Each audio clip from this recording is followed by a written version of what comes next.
Hello दोस्तों, आज हम लोग वास्तविक संख्या पढ़ने जा रहे हैं। जैसा कि थंबनेल में आप लोग देखे होंगे।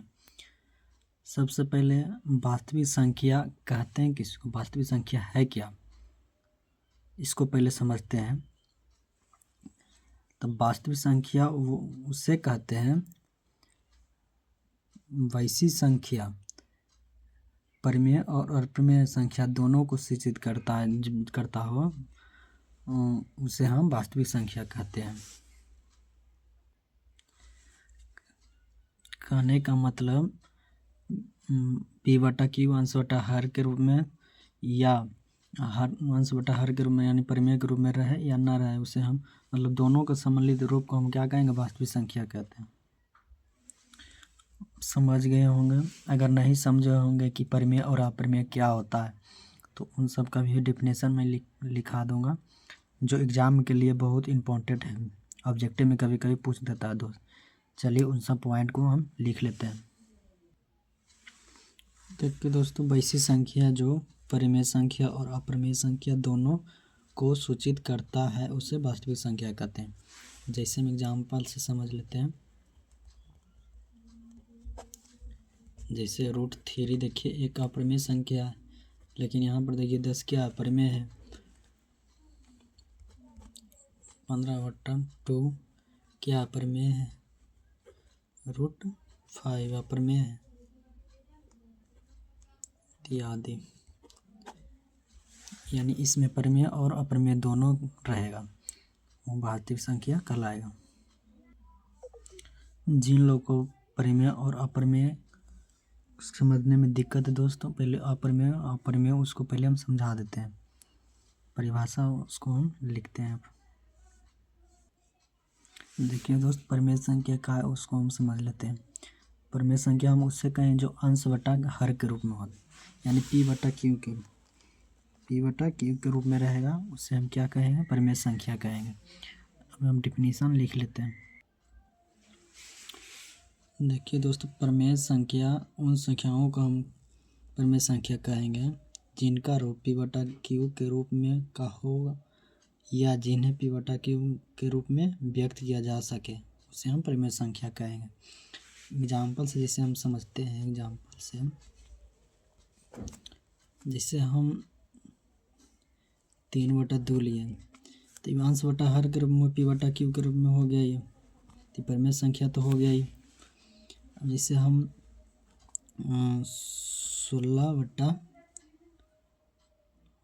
16/2 ले लिए, तो यहाँ पर देखिए ये रूट में है, तो इसको हम अति करेंगे तो हो जाएगा 4 का या स्क्वायर हो जाएगा, 4 का है 2 2 दूना 4 हो गया, 2 पता करना हो जाएगा 1।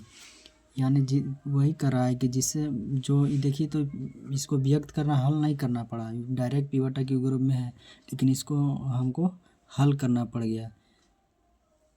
तो इसलिए मतलब यानी कहने का मतलब कि जिससे हम p/q ग्रुप में व्यक्त कर सकते हैं या p/q ग्रुप में हो, उसे हम क्या कहेंगे, परिमेय संख्या। हम देखिए दोस्तों, जहाँ p और q क्या है, पूर्णांक है।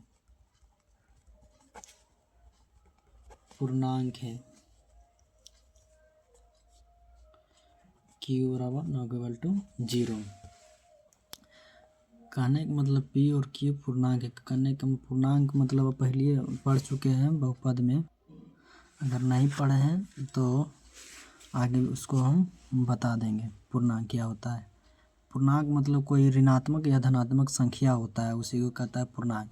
तो p/q के जगह पर कोई संख्या ही होगा, यानी पूर्णांक होगा, जहाँ p और q क्या है, पूर्णांक है। q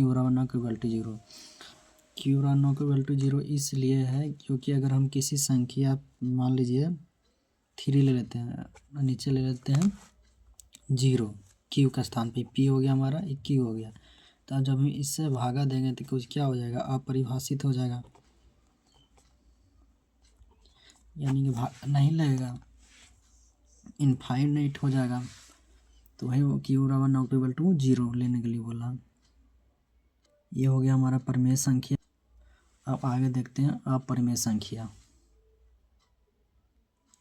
देखिए दोस्तों, अपरिमेय संख्या हम उस संख्या को कहेंगे जिससे P/Q के रूप में हम नहीं लिख सकते हैं या P/Q के रूप में ना हो, उसे हम अपरिमेय संख्या कहेंगे।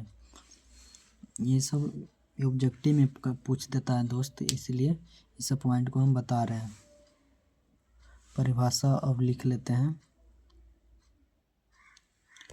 देखिए दोस्तों, बेस संख्याएं जिन्हें हम P/Q के रूप में नहीं व्यक्त कर सकते या नहीं लिख सकते हैं उसे अपरिमेय संख्या कहते हैं। एग्जाम्पल से समझते हैं, जैसे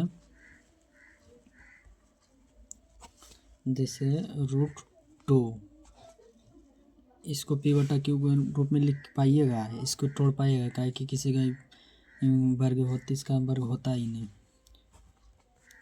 इसको तोड़ ही नहीं पाएंगे, इसका गुणनखंड कर ही नहीं पाएंगे। √5, √7, इस सब को आप P/Q में लिख सकते हैं? नहीं लिख सकते हैं, इसलिए हम इस सब सभी संख्या कितना सब हो गया जाएगा अपरिमेय। परिमेय संख्या और अपरिमेय संख्या क्या होता है हम लोग जान गए दोस्त। अब आगे देखते हैं अगला पॉइंट में पूर्ण संख्या। देखिए दोस्तों, अब जानते हैं क्या होता है पूर्ण संख्या। समझने के लिए सबसे पहले हमको प्रकृत संख्या समझना होगा। प्रकृत संख्या हम गिनती की संख्या को ही कहते हैं दोस्त। गिनती की संख्या 1 से शुरू होता है और पूर्ण संख्या जो 0 से शुरू होता है। मतलब प्रकृत संख्या के में शून्य शामिल कर देने से क्या हो जाएगा? पूर्ण संख्या हो जाएगा। अब हम डेफिनेशन लिख लेते हैं। देखिए दोस्तों, प्राकृत संख्याओं के संग्रह या समूह में शून्य 0 शामिल कर लिया जाए तो ऐसी संख्याएं पूर्ण संख्या कहलाएंगे। जैसे प्राकृत संख्या किसको कहते हैं? गिनती संख्या। गिनती संख्या कहाँ 1 से शुरू होता है? 1 2 3 4 5 dot dot dot dot infinite. इसमें हम शून्य शामिल कर लेंगे तो हमारा क्या हो जाएगा? पूर्ण संख्या। अब ऐसा है कि आप समझ गए होंगे दोस्त। देखिए दोस्त, पूर्णांक क्या है? पूर्णांक कहते हैं किसे? यदि पूर्ण संख्याओं के संग्रह में हम ऋणात्मक संख्याओं को शामिल कर लें तो ऐसी संख्याओं को हम पूर्णांक कहते हैं। अब एग्जाम्पल देंगे तो आप लोग को समझ में आ जाएगा। जैसे देखिए, पूर्ण संख्या आप लोग तो समझिएगा, पूर्ण संख्या 0 शुरू होता है। 0 1 2 3 4 डॉट डॉट डॉट डॉट। इसमें हम ऋणात्मक संख्या शामिल कर लेंगे तो हमारा क्या हो जाएगा? पूर्णांक। ये अब हमारा क्या हो गया? पूर्णांक हो गया। अब समझ में आ गया होगा कि पूर्णांक क्या होता है। यानी कहने का मतलब हुआ कि धनात्मक संख्याओं में ऋणात्मक और पूर्ण संख्या को शामिल कर लेने से क्या हो जाता है? पूर्णांक। या इसको ऐसे भी कर सकते हैं, यदि पूर्ण संख्याओं के संग्रह में हम ऋणात्मक संख्याओं को शामिल कर लें तो ऐसी संख्याओं को पूर्णांक कहेंगे। आप लोग वीडियो रोककर नोट ज़रूर बनाइए, क्योंकि ये सब से ऑब्जेक्टिव में क्वेश्चन पूछ देता है दोस्त, इसलिए इन सब को जानकारी रखना बहुत ज़रूरी है। आप लोग आगे चलकर अगर कंपटीशन की तैयारी भी करेंगे तो इस सब का ज़रूरत पड़ेगा। ये बेसिक पॉइंट है। देखिए दोस्त, आभाज्य संख्या क्या होता है, अब उसके बारे में जानते हैं। आभाज्य संख्या हम उससे कहेंगे, वो संख्या कहेंगे जो एक और स्वयं अपने आप से विभाजित हो। अब इसको हम परिभाषा से समझते हैं। देखिए दोस्त, परिभाषा से समझते हैं। वे संख्याएं आभाज्य संख्या कहलाती है जिनके गुणनखंड 2 हो, अर्थात आभाज्य संख्या हम उसे कहेंगे जिसका गुणनखंड 2 हो, यानी एक स्वयं वह संख्या हो जिससे वो विभाजित होगा। यानी एक और स्वयं के अलावा मतलब दूसरा कोई गुणनखंड नहीं होगा, और स्वयं के अतिरिक्त किसी अन्य संख्या से विभाजित न होगा। उसे हम क्या कहेंगे? आभाज्य संख्या। एग्जाम्पल से समझते हैं। जैसे 2, आभाज्य संख्या 2 से शुरू होता है दोस्त। 2 3 देखिए सिर्फ एक से और स्वयं से विभाजित हो रहा है। 3 में देखिए सिर्फ एक से कटेगा और स्वयं से, मतलब इसका भी गुणनखंड कितना, 2, सिर्फ 2 गुणनखंड इसका हो सकता है। तीसरा किसी और संख्या से नहीं कटेगा। ये सब क्या है, अभाज्य संख्या है इत्यादि। इसके बारे में और आगे डिटेल से पढ़े के है, फिलहाल इतना जानकारी रखिए एग्जाम के दृष्टिकोण से। देखते हैं अभाज्य संख्या कहते हैं किसको। अभाज्य संख्या हम उससे कहेंगे, देखिए अभाज्य संख्या का परिभाषा क्या था, जिसका केवल 2 गुणनखंड हो, एक और स्वयं से कटेगा, वही अभाज्य संख्या कहलाएगा। इसमें क्या है कि इसका गुणनखंड 2 से अधिक होगा और एक और स्वयं के अलावा किसी और अन्य संख्या से कट जाएगा तो क्या कहलाएगा, भाज्य संख्या। अब इसका हम डिफिनेशन से समझते हैं। वे संख्याएं जिनके 2 से अधिक गुणनखंड हो भाज्य संख्या कहलाती है। जैसे एग्जाम्पल से समझते हैं, जैसे देखिए 4 ले लेते हैं। 4 ले लिए, देखिए ये 1 से कट रहा है और अपने आप से भी कट रहा है, लेकिन 2 से भी कट जा रहा है, मतलब 1 और स्वयं के अलावा किसी और से भी कट जा रहा है, यानी कि इसका गुणनखंड कितना हो गया, 2 से अधिक हो गया।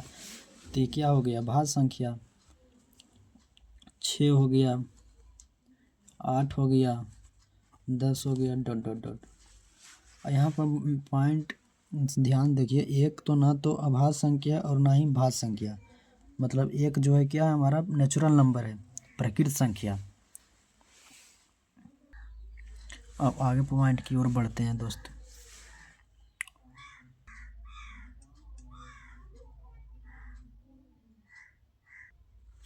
अब देखते हैं यूक्लिड विभाजन एल्गोरिथम।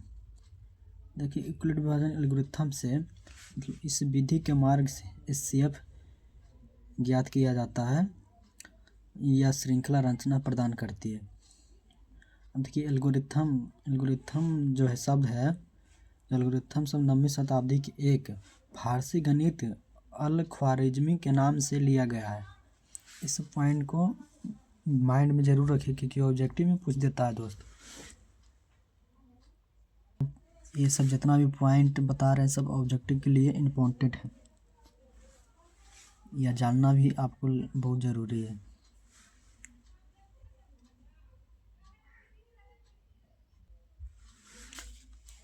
इन सब पॉइंट के आप लोग माइंड में बैठा लीजिए और आगे पॉइंट की ओर बढ़ते हैं।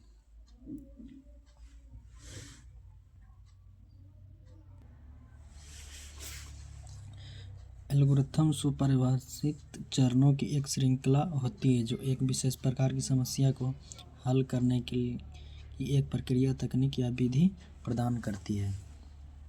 दूसरा पॉइंट हो गया एल्गोरिथम का, तो आप समझेंगे एल्गोरिथम क्या है। आगे पॉइंट की ओर चलते हैं।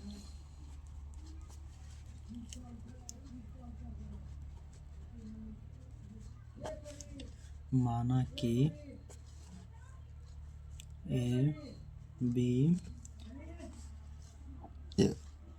क्यू आर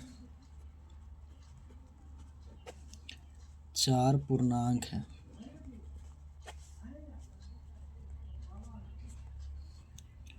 जो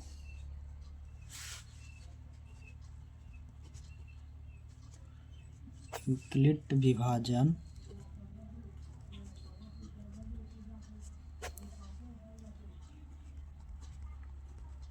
प्रमेय द्वारा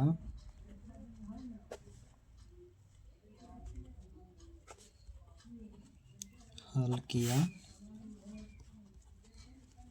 जाता है। यूक्लिड विभाजन प्रमेय क्या होता है, ए बराबर बी क्यूब प्लस आर, यही यूक्लिड विभाजन का प्रमेय होता है दोस्त। अब आगे पॉइंट की ओर बढ़ते हैं। ये हमारा अगला यूक्लिड विभाजन का प्रमेय हो गया मेरा। देखिए एक होता है भाज्य बराबर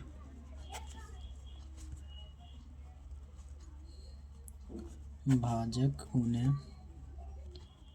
भागफल प्लस शेषफल।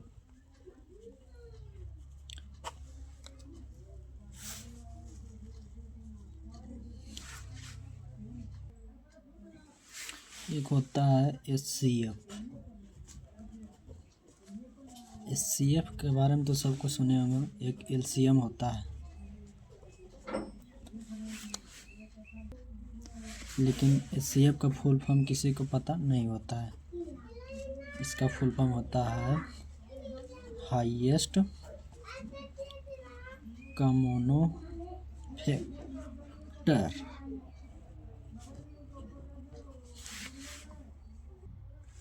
जिसका हिंदी होता है महत्तम समावर्तक। महत्तम समावर्तक। LCM का फुल फॉर्म होता है लोवेट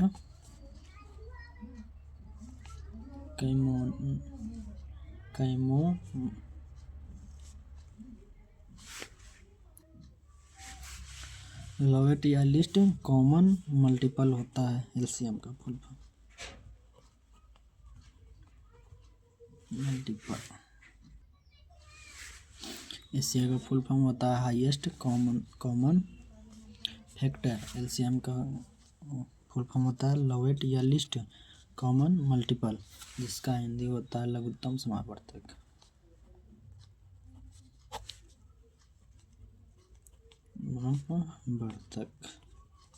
लघुत्तम समावर्तक।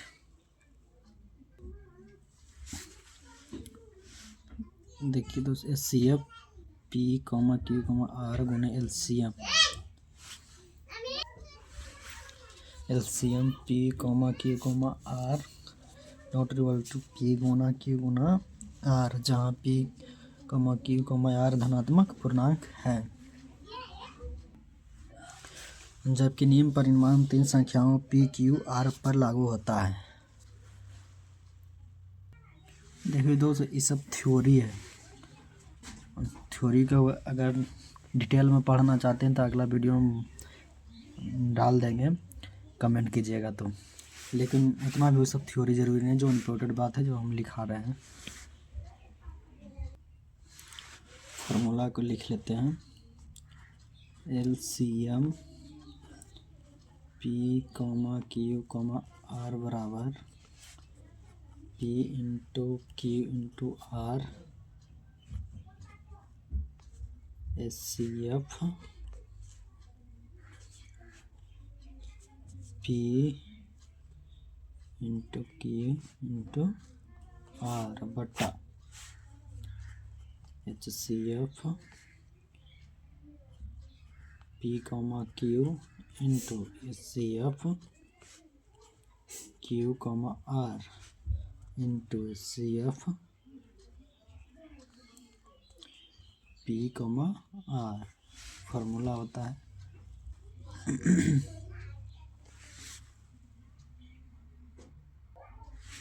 अगला फार्मूला होता है HCF P, Q, R बराबर P into Q into R LCM P into Q into R बटा LCM P, Q into LCM Q, R into LCM।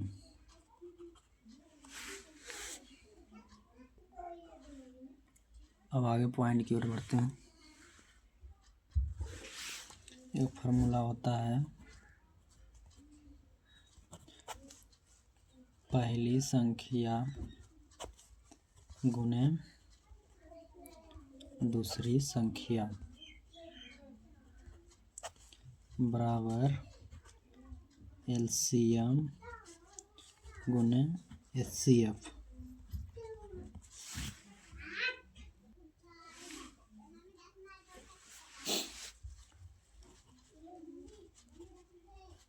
पहली संख्या बराबर हो जाएगा, पहली संख्या है तो हो जाएगा LCM गुने HCF बटा दूसरी संख्या गुना में इधर चला जाएगा तो भागा में बराबर को कट जाएगा तो संख्या, और दूसरी संख्या बराबर होगा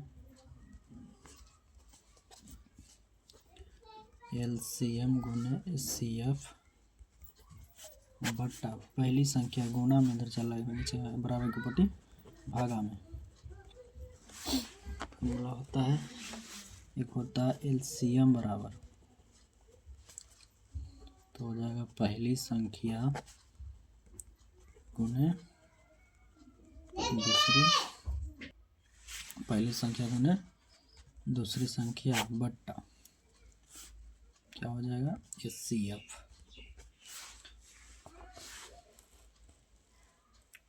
एक होता है HCF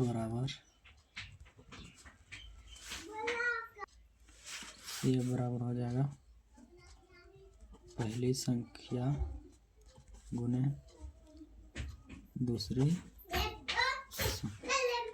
पहली संख्या गुने दूसरी संख्या बट्टा LCM। ये हमारा होता है फार्मूला।